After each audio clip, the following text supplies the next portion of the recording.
Salam Bapak Ibu, kita berjumpa kembali dengan saya Johannes Sanjar. Hari ini saya percaya Tuhan memberkati Bapak Ibu sepanjang pekan ini. Dan saya yakin perlindungan kasih-Nya yang besar ada bersama-sama kita. Dalam minggu-minggu ini kita mendengar satu berita-berita yang luar biasa di TV. Ada satu tokoh penyanyi Indonesia yang terkenal, namanya Didi Kempot, yang terkenal dengan Sobat Ambyar. Nah, ini begitu fenomenal sekali. Hidupnya yang begitu luar biasa. Perjalanan karirnya mulai dari nol dengan kesulitan yang luar biasa. Akhirnya mencapai titik puncaknya yang luar biasa. Begitu sulit, begitu susah. Tapi melalui proses demi proses yang luar biasa. Itu benar-benar menghasilkan sesuatu yang dahsyat banget.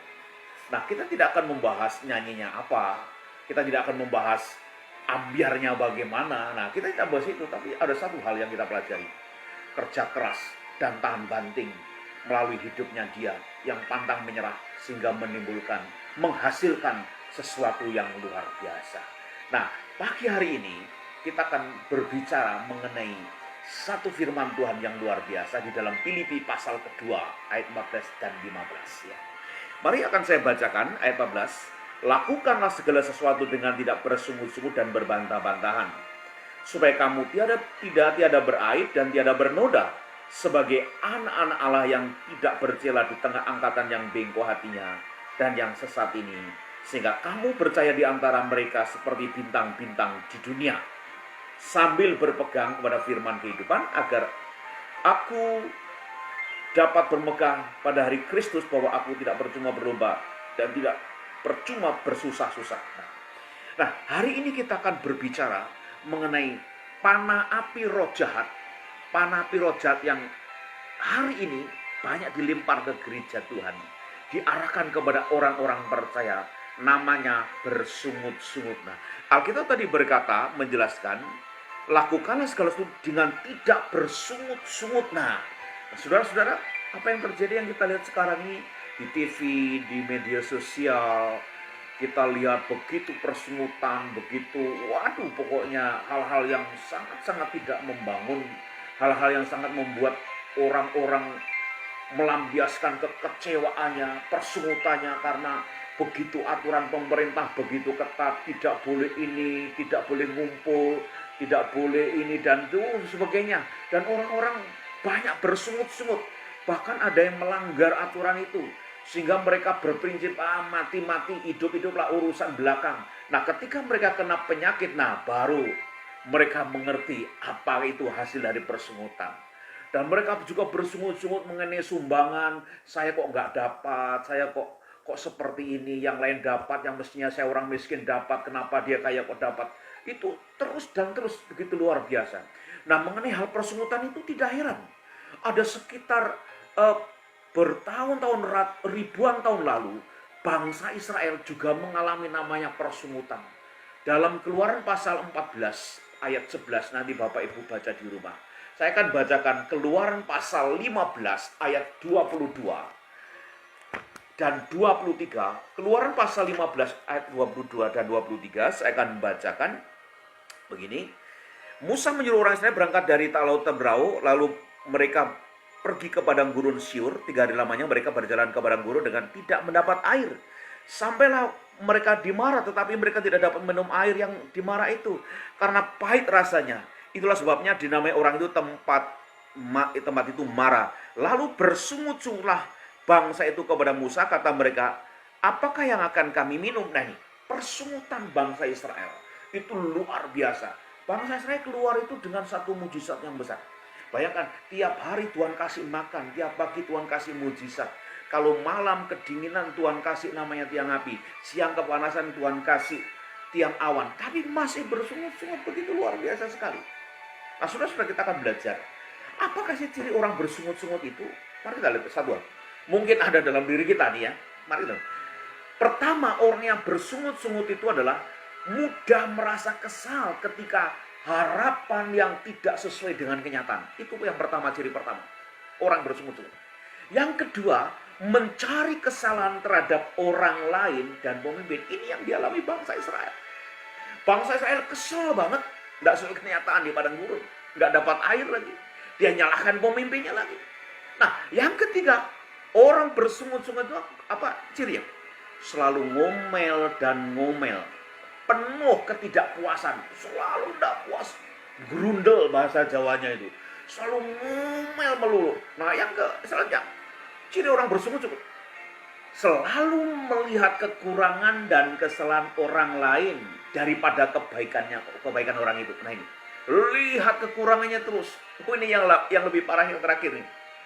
Tukang protes dan kritik terus. Nah ini, orang bersungut-sungut selalu protes karena tidak sesuai dengan apa yang dipikirkan. Selalu kritik terus, tapi tidak pernah berbuat apa-apa. Nah, ini persungutan. Nah, persungutan inilah yang menunjukkan ketidakdewasaan rohani. Saya ingin beritahu, sebenarnya kesulitan yang kita hadapi hari ini adalah proses untuk menjadi lebih baik. Kesulitan yang kita hadapi hari ini menjadikan satu sekolah iman, satu sekolah kehidupan yang sebenarnya. Makanya ikut Tuhan itu jangan berpikir selalu enak. Ikut Tuhan itu selalu nyaman. Ikut Tuhan itu selalu luar biasa. Belum tentu. Kadang-kala Tuhan izinkan kesulitan, Tuhan izinkan sesuatu yang di luar dugaan kita, supaya kita belajar untuk bergantung sepenuhnya kepada Tuhan. Nah, Tuhan berjanji dalam Mazmur 37 ayat 23-24, nanti Bapak Ibu baca di rumah, Tuhan tidak akan membiarkan kita. Dan Tuhan menetapkan langkah-langkah orang benar. Nah ini, baca. Dan apa yang terjadi yang kita alami hari ini, mungkin kita mengalami hal yang tidak enak, kita mengalami sesuatu kesulitan yang luar biasa dalam banyak hal. Ingat, jangan bersungut-sungut. Tuhan bekerja dalam segala sesuatu untuk mendatangkan kebaikan bagi kita. Dalam Roma 28 ayat 8. Apapun yang terjadi dalam hidup kita, Tuhan bekerja dalam segala sesuatu. Justru dalam kesulitan inilah waktu kita untuk dekat dengan Tuhan. Waktu kita menjalin hubungan dengan Tuhan. Karena apa? Alkitab berkata dengan jelas bahwa pengharapan kita tidak sia-sia. Pengharapan orang percaya tidak sia-sia. Cara kita mencari Tuhan tidak sia-sia. Tuhan berkata, belajar untuk mendekat kepada Tuhan. Mendekat kepada Tuhan, maka ia akan mendekat kepadamu. Nah, ini yang terjadi. Orang Israel, akibat persungutan, dia kehilangan sukacita dari Tuhan. Akibat persungutan. Nah ini, berapa banyak orang yang nggak bisa sukacita. Orang kehilangan sejahtera karena apa? Hatinya bersungut-sungut. Nah ini masalahnya. Hatinya kesel sekali. Akibat persungutan tidak ada sejahtera. Yang kedua, akibat persungutan hilang kesempatan. Nah ini, jangan sampai kesempatan di depan mata kita. Jangan sampai berkat di depan mata kita hilang. Gara-gara apa? Kita bersungut-sungut. Nah ini. Nah saudara-saudara, jangan sampai terjadi dalam hidup kita. Nah, apa yang harus kita lakukan? Nah ini yang paling penting, menghadapi hati kita penuh persungutan. Kita harus belajar berpikir sesuai dengan firman. Perhatikan, berpikir sesuai dengan firman. Pikiran menghasilkan kata-kata. Kata-kata membentuk tindakan. Tindakan membentuk kebiasaan. Kebiasaan membentuk karakter. Karakter menentukan arah hidup seseorang. Dan semua itu diawali dari pikiran. Jadi betapa penting pikiran kita harus kita sambungkan dengan firman. Harus kita isi dengan firman. Khotbah minggu lalu seperti itu sama. Tapi pikiran kita harus sesuai dengan firman. Makanya apa yang kita pikirkan itu mempengaruhi hidup kita. Apa yang kita lihat, kita pikirkan mempengaruhi hidup kita. Coba contoh orang nonton, tiap hari nonton Korea, terus pagi, siang, sore, malam, sampai Korea terus. Lama-lama dia gayanya kayak orang Korea. Ngomongnya kayak orang Korea. Pagi-pagi dia bilang, sarangyo. Mungkin pagi-pagi ketemu mertua, ibu mertuanya bilang, sarangyo ibu mertua. Sarangyo, sarang tawon yang ada. Nah ini. Nah, apa yang kita pikirkan itu mempengaruhi tindakan kita. Hati-hati. Benih pikiran kita harus diisi firman. Pikiran sesuai dengan firman. Hal yang kedua, mari kita lihat dalam Filipi pasal keempat ayat 11 dan 12. Filipi 4 ayat 12 ayat 11 dan 12. Saya akan bacakan di sini. Tuhan katakan di sini, kukatakan Ini bukanlah kekurangan, sebab aku telah belajar mencukupkan diri dari dalam segala keadaan. Aku tahu apa itu kekurangan dan aku tahu apa itu kelimpahan. Dalam segala hal, dalam segala perkara, tidak suatu pun yang merupakan rahasia bagiku, baik dalam hal kenyang maupun dalam kelaparan, dan seterusnya. Dan seterusnya. Nah ini, kita belajar mencukupkan diri. Hal kedua, belajar mencukupkan diri dengan apa yang ada. Kita harus melihat ke bawah saat soal mengenai harta, mengenai apa yang kita punya. Kenapa harus lihat ke bawah? Karena di bawah itu masih ada orang yang lebih parah dari kita. Nah ini, contoh, kalau kita melihat, hari ini kita tidak makan, makannya cuma segini. Ada orang lain mungkin tidak bisa makan hari ini. Nah, kalau kita bersungut-sungut, kita belajar melihat mengenai prestasi, belajar melihatlah ke atas. Kenapa lihat ke atas? Karena supaya kita tidak sombong dan kita tidak tahu bahwa yang di atas itu banyak yang lebih baik dan lebih luar biasa daripada kita. Nah, makanya kita harus mencukupkan diri dalam segala hal. Saat kita mengeluh lapar, bandingkan dengan diri Anda. Lihat orang di jalanan yang tidak ada makanan. Saat kita mengeluh rumah saya kecil, lihatlah orang di kolong jembatan siang malam yang tidur di sana. Tidak ada selimut, tidak ada AC dan sebagainya. Saat kita mengeluh orang tua kita seperti apa, lihatlah anak-anak yatim piatu di panti asuhan yang tidak mengenal kasih sayang orang tuanya. Saat kita mengeluh pekerjaan kita, kok seperti ini, lihatlah banyak orang yang susah mencari pekerjaan. Saat kita mengeluh mengenai, saya kok kesepian dan sebagainya, lihatlah orang-orang tua di panti jompo. Mereka begitu merindukan anaknya karena kesepian.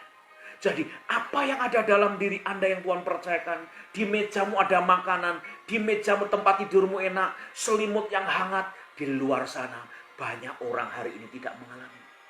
Ada orang bunuh diri gara-gara apa? Tidak bisa makan.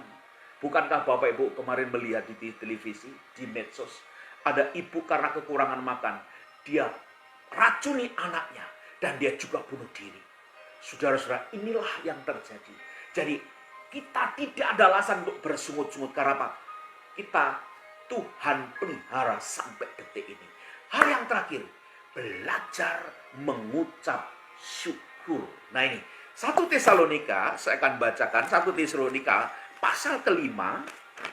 Saya akan bacakan 1 Tesalonika pasal kelima ayat 16. Bersukacitalah senantiasa, tetaplah berdoa, mengucap syukur dalam segala hal, sebab itulah yang kehendaki Allah dalam Kristus Yesus bagi kamu. Nah ini, yang dikehendaki Allah dalam Yesus Kristus bagi kamu. Belajar mengucap syukur. Apa yang terjadi dalam hidup saya? Tuhan, aku mengucap syukur. Mengucap syukur itu bukan hanya karena kita dapat uang, bukan karena kita naik pangkat, tapi dalam segala hal, dalam segala kesusahan yang luar biasa. Kita belajar mengucap syukur. Nah ini, kita mulai belajar. Ingat, perkataanmu adalah doa. Perkataanmu adalah sesuatu yang engkau harapkan. Jadi, hal pertama, berpikir seperti firman Tuhan. Hal yang kedua, cukupkanlah dirimu dengan apa yang ada. Hal ketiga, mengucap syukur. Saya percaya Bapak Ibu dibangun imannya. Hari-hari yang sulit yang kita hadapi ini, hari-hari yang susah, kita belajar firman Allah. Jangan bersungut-sungut. Kalau bersungut-sungut, akibatnya fatal. Kita kehilangan janji Allah, kita kehilangan kesempatan, kita kehilangan sukacita. Nah, saya percaya Bapak Ibu diberkati Tuhan. Kalau engkau diberkati Tuhan, firman Allah ini bagikan kepada saudara-saudaramu, kepada orang lain, sehingga orang lain semakin dikuatkan oleh Tuhan. Akhir kata, doa saya Bapak Ibu diberkati. Bapak Ibu dipakai luar biasa. Menghadapi hari-hari yang susah ini, engkau diberkati Tuhan, engkau dikuatkan imanmu di dalam nama Yesus. Pesan saya terakhir, cuci tangan, jaga jarak, ikuti anjuran pemerintah. Dan ingat, Tuhan menyertaimu. Mengucap syukur, cukupkan dirimu dalam segala apapun juga. Dalam nama Yesus, Tuhan memberkati. Amin.